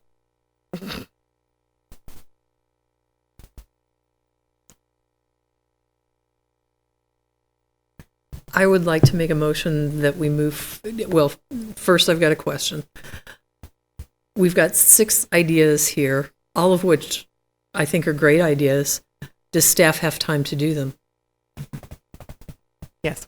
You sure? I mean, the staff spends a lot of time on the calendar contest or on the calendar itself. So I think that that time could be shifted and spent. Okay. Because there are mechanisms to make all of this pretty automatic. It's just once the winners are selected, it's just and much of this we already do. We already use them on Facebook and Twitter. We use them on our social media. So there's a couple extra, but I think it would be a balance, a wash from what we do for the calendar. Then I make a motion that we move forward with all 6 ideas for our 2021 calendar. Second. Amendment then to her motion. Okay. I think we need a second before we can amend it. I'll second. I'll amend. Okay, go ahead. Let's move it along. I like this. These are great ideas. I just also wanted to add an additional idea. Perfect. This is our 25th anniversary. You've got 15 years here of potential winning pictures plus 2020, which you might have a couple extra. And I would suggest potentially we take 15 years worth that we have for our anniversary plus the top 5, and we make metallic large prints of these wonderful pictures and have a contest at the art festival / celebrate Wildwood Day. And at the end, they could be provided out as prizes or whatever, but someone would get a beautiful picture of Wildwood's history, if you will, over the past 15 years of the contest. That's my amendment. I would add that, number 7. My question is, how are we going to fund that? So we will put this before council because metallic prints are not that expensive. I can get you a Groupon for large ones for $40. So you could just spend an extra $250 to get this probably. But metallic prints make them really pop really nicely. Yes. Do I hear a second? Is that okay with the second? Second and then make an amendment. Exactly. Yeah, I need a second on the amendment, yeah. I'll do the second. And my suggestion was going to be somewhere around the art fair or the Celebrate Wildwood also is, as Joe and I have talked, I go to a lot of art fairs and I enjoy them. They're a lot of fun and you can get ideas and everything. The one that's pretty popular item at them are t-shirts, commemorative t-shirts. So if you could have, maybe this is an ongoing thing or maybe just try it because it is an anniversary year. Like the front of the t-shirt can be the cover of the calendar winner, so to speak. The back could maybe have all 12 pictures, or the back could be black or blank, excuse me. Men's, women's, the V-necks or whatever. So, and that could be something you could actually sell. You don't necessarily have to make a lot of profit on it, but if you had, t-shirts cost, you can get them made for $4 now. They're not that expensive. Sell them for $10 and, might be something that the residents would like as well. And so I'll add that as item number 8. Second. First off, you have a comment?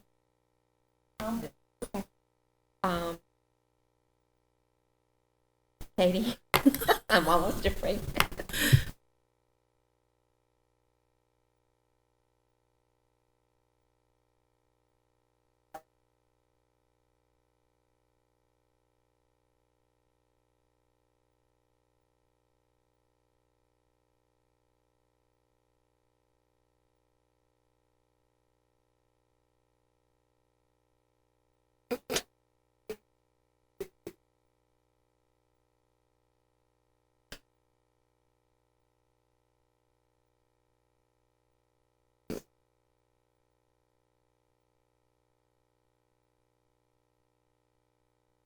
That's an amendment, I guess. That's just a comment. That's just a comment that as we work towards this, we work with Economic Development Committee too. So Gary, what is the latest amendment that you have written down? Glad she asked you. We can dock this up after we. Motion to retain the photo contest portion of the farmer calendar contest. Event utilize suggestions submitted by the to include 25-year celebration contest, all the photos that we have received here, plus photos submitted.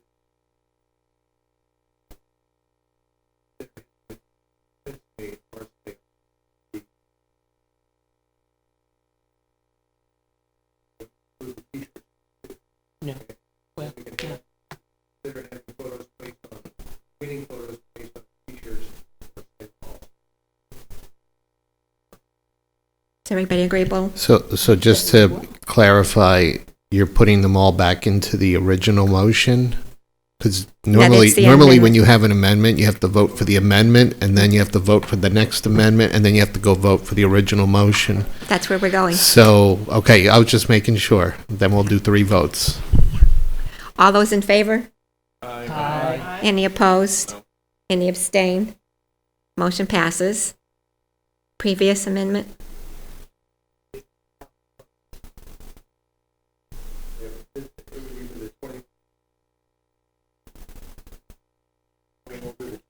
For the 25-year celebration, all the photos that we have submitted over the past 15 years, plus the photos that we get.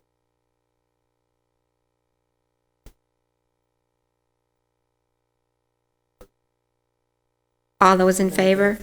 Aye. Any opposed? Any abstain? Motion passes. The original, And then the last one is having photos placed, having winning photos placed for sale. we voted on that one. We need the first That one. was the first vote. Now they're voting on the original motion, which was the The original motion. the 6 items there. As amended. Contain a photo contest portion of the farmer event utilizing suggestions submitted by the Department of Planning and Parks Committee to include the event. All those in favor? Aye. Any opposed? Any abstain? Motion passes. And now we're on item number 5. What's the results of the contest for the naming of the Ward 5 Park? Thank you, Madam Chair. Madam Chair and members of the committee, as you'll recall, the committee was instrumental in creating a process for the naming of the Ward 5 Park. The rules were as follows. The entries would only be accepted from Wildwood residents. The individuals submitting entries could submit as many names as they choose, and the final name would be selected by City Council. The results of the survey were substantial, and we were very happy that we received as many as we did. What the department has done is broken those names up into categories. Animals found in a park, named after a person, sounds like Jeopardy, based upon history, based upon park location, based upon park community characteristics, and suggested by the 4th graders, which we arranged through the Rockwood School District. And so tonight, we're seeking your input.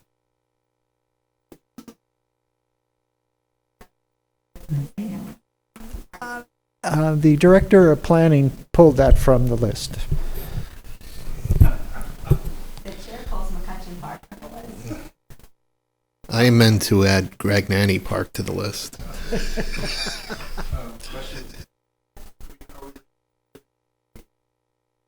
You can do whatever you choose as the committee. And again, the only caveat is the final name will be approved by City Council.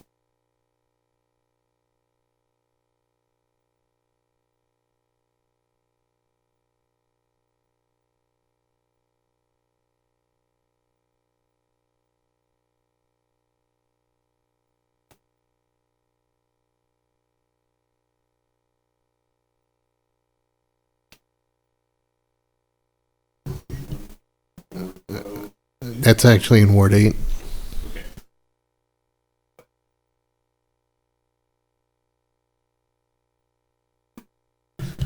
I just want to, I don't mean to disrespect our founder, but he's incorrect. There's new Director John Brown, who was the post office executive director for Cleveland. That's right. And prior to that, it was called Funk's Grove, and that was the location of where the Grover post office is. They had a ball field over there. So Grover, Missouri, was named after Grover Cleveland because John Brown, who was the post office master. that is correct. Yeah. Greg Nanny was not around back then.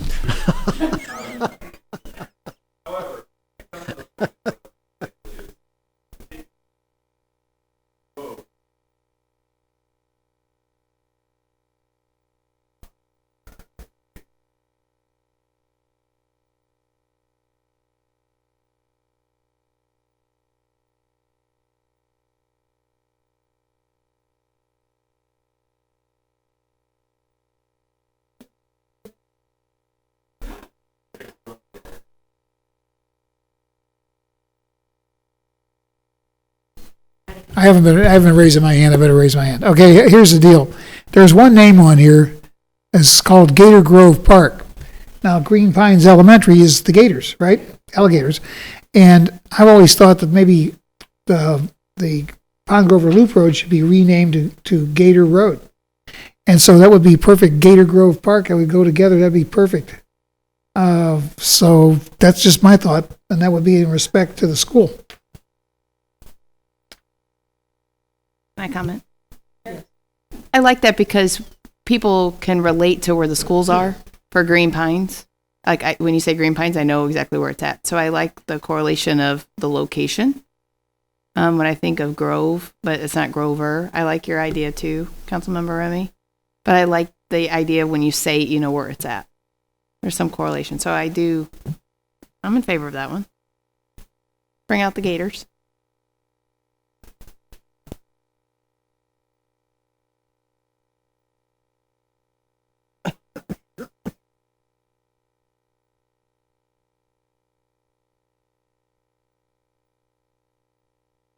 Well, I liked Hickory Pines Park, similar to what you're saying, because Hickory Crest Drive is right there, Green Pines Drive is right there. So out of the ones that was submitted, that's the one that I like the best. I also like the family park name because that's what that park is all about is family. So I like those two names. Hickory Pines Park. And then the second one was Family Park. Huh? It's an oxymoron. Hickories can't be pines. Yeah, just throw it out there. That's fine. Any other suggestions? We're not calling it Ward 8 Park, so what do you got down?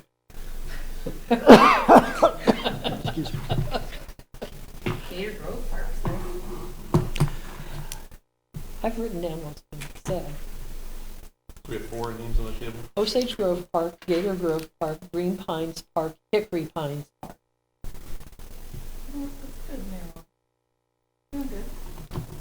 And I believe Family Park was also. And Family Park.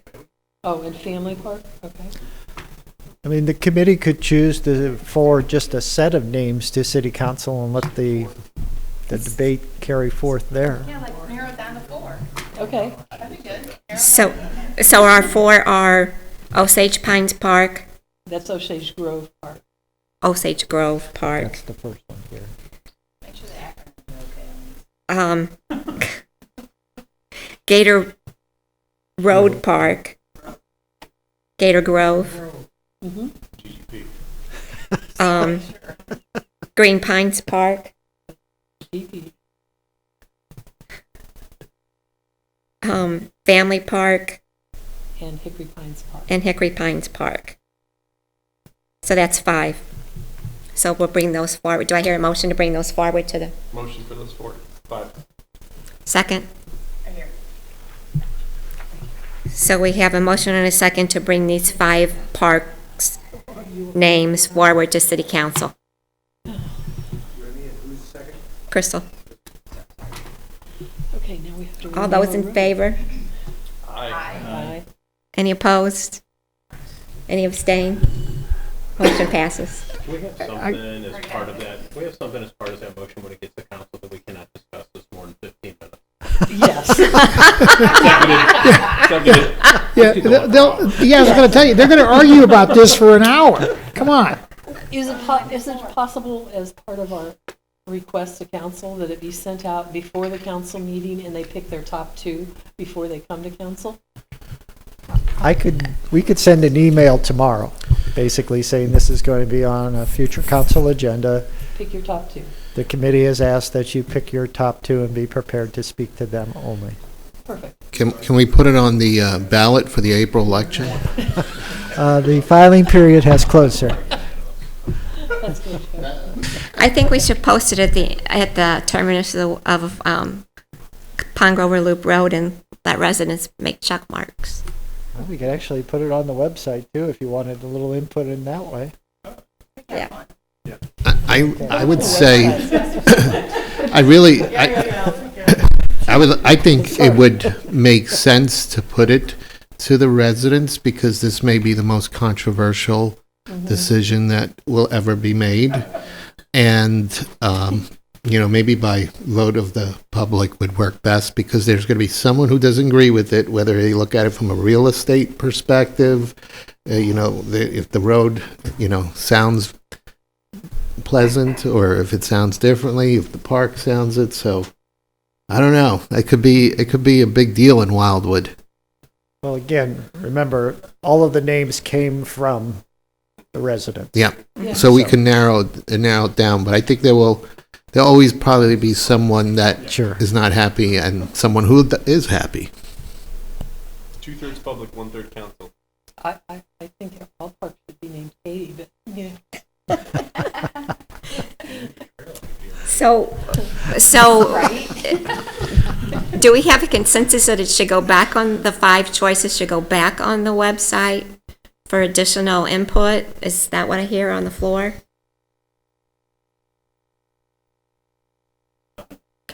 I mean, the original, Put it out there for 2 weeks. We'll take it under advisement while we're voting. Sure. yeah.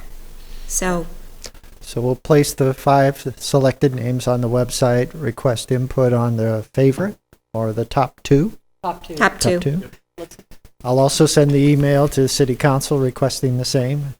And then if we do 2 weeks, it'll probably be the end of February before it's back to City Council at the That's earliest. fine. Okay. Thank you. We've only dug a little bit of ground so far, so. I'm We've sorry. only dug a little bit of ground at the park so far, so.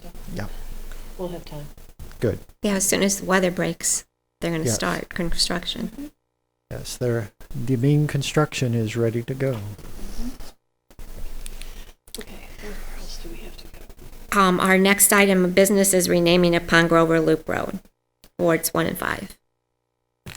Madam Chair and members of the committee, as you know, Pond Grover Loop Road, the segment that is drivable both on the east and west side, for all intents and purposes, was named by St. Louis County. And it was truly intended to be a loop road, but it is no longer going to be a loop road. And for the most part, a new name was suggested by this committee, meaning let's find a new name. And we went through several different approaches to that, having the residents name it, having city council name it, etc. And the chair of the committee asked that this be placed on tonight's agenda for a quick discussion about process.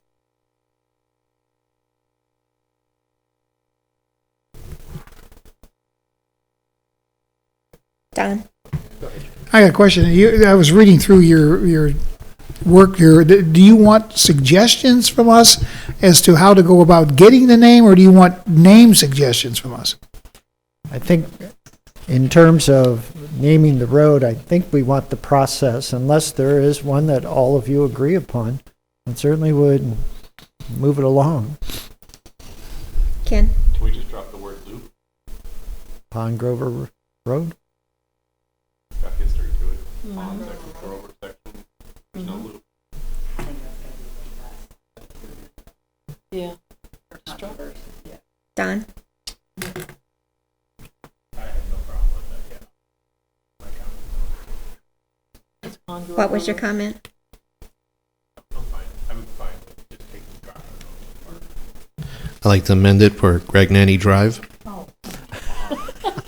Nobody knows how to spell it.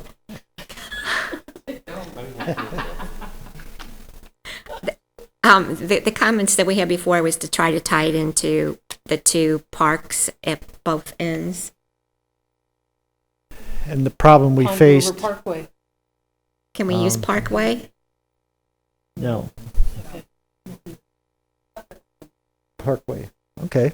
It can't be park. You can't name it Park, Park Trace. Road or Community Yeah. Park Yeah. Street, because park can't be the word parkway. Hey, it's its own. So we can do Pond Grover Parkway. Parkway. I think that would keep it simple because the transition will be a lot easier. Yep. And Parkway sounds really nice. Yeah. Sounds classy. That's excellent discussion. I second this, Councilmember McCutcheon's. That was my They idea. showed us the No. the dispatching. They gave us all the suffixes that you can't use as a name. So we'll contact them and ask them. You can't say Park Street. Right. But you can say Pond Pond Grover Parkway. Parkway. We'll check with the folks at St. Louis County. So I need a motion in a second. I move that we name it Pond Grover Parkway. Do I have a second? Mr. Remy seconds. All those in favor? Aye. Any opposed? Any abstain? Motion passes. Thank you. Chair, I just have one question. So if he does rule it that can't put Parkway, I don't want to hang this up and have to come back to committee forward. So we amend it, that's not the possible because of St. Louis County's regulations that we go to the alternate, so you have an option. Which Because that would be just Pond roadblocks Grover us. Road. So I would like to amend that, just to have an option. We don't come back to this discussion. Yeah. You just make another motion to say an alternate because we already voted and Okay. therefore we can't amend. Okay, so I don't know what's the consensus of the second Pond Grover Way, Pond Grover Road, way was not. Can we do Pond Grover Boulevard? sounds fancy. That's fancy. That doesn't sound like a fun one. Wildwood. Pond Grover Road. That's what I I think Yeah. would that cause confusion with Pond Road? I think it'd cause confusion with Pine Grover Loop Road. Because somebody might leave it out. There's like other pond things that are. We have a pond road. We got a lot of ponds. We have a pond road. Pond Grove, not Pond Road. What is Pond Road? It's not Pond Road. I don't like the road part. Is there a different word besides road we can use Yeah. besides street? Certainly, there was a, That list you had, right? yeah, about 3 pages. Pond, Give me the highlights of what you remember. pond via. I remember what we couldn't do. I apologize. So maybe we just let it be and see where it writes. Yep. We're gonna save it for another 10 minutes. Yeah, we'd open that can of worms. Yeah, it's just, did we vote? We have a motion. We'll check with our emergency management center and see what they say, and we'll let you know. And we did take a vote on that, correct? Pardon? Yes. The last 2 items on tonight's agenda, under Parks Matters, are the summary of expenditures and revenues, as well as the update on the action plan efforts of the city. Both Gary and Kathy have prepared them for your consideration, and they'd be glad to answer any questions you might have. Does anyone have any questions? You guys have been busy. Do I hear a motion to adjourn? There was one other item Oh, I'm regarding sorry. the meeting time. Oh, that's right. Okay, I'm sorry, I missed that. So a discussion of our meeting times. There is a couple, let's see, in August, there's no other competing meeting, and in May, there's no other competing meeting, and my suggestion would be to change those both to 6:30. One, for 2 reasons: consistency. It's easier for residents to remember, because I got questions the last couple of days about what time this was going to be tonight. So, and then it wouldn't keep staff here as late as well. So that's the reason I suggest moving May and August back to 6:30. Jody, have any input? Do you want to? That's fine, we appreciate it. Katie? I'd like to make a motion that we go with your suggestions and make adjustments to the August and May times and move them back to 6:30 PM. I'll second it. There you go. All those in favor? Aye. Any opposed? Any abstain? Motion passes. Thank you. That's all we have tonight. Do I hear a motion to adjourn? Yes. Mr. Grignani, Mr. Bartoni, all those in favor? Aye. Any opposed? Any abstain? All those in favor?